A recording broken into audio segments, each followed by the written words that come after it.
નમસ્કાર દર્શક મિત્રો, ગુજરાત સત્ય વાર્તા ન્યૂઝમાં તમારું હાર્દિક સ્વાગત છે। હું છું મંશ્રી શેરબાનો। વડોદરા શહેરમાં ગત મોડી રાત્રે અંબા માતાની પોળમાં જૂનું મકાન ધારાશાયી થયું। વડોદરા મહાનગરપાલિકા દ્વારા જૂના અને જર્જરિત મકાનોને પાલિકા દ્વારા નિર્ભયતાની નોટિસ આપવામાં આવી છે, પરંતુ નિર્ભયતાની કામગીરી માત્ર કાગળ પર થતી હોય તેવું લાગી રહ્યું છે। વડોદરા શહેરમાં અનેક જૂના અને જર્જરિત મકાનો હોવા છતાં મકાનોને જમીનદોઝ કરવામાં આવતા નથી અને જૂના મકાનો ગમે તે સમયે ધારાશાયી થાય છે।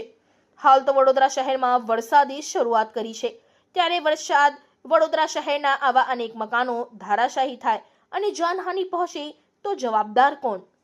પાલિકા દ્વારા નિર્ભયતાની કામગીરી માત્ર કાગળ પર જ હોય એવું લાગી રહ્યું છે।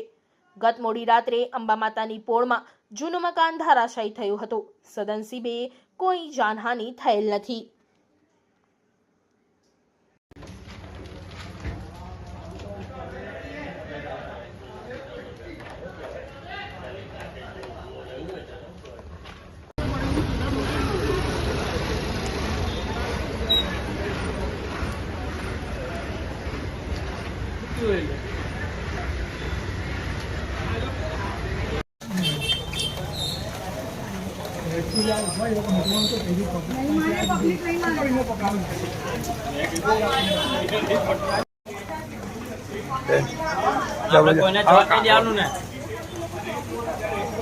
તને કીધું તું હાલ મને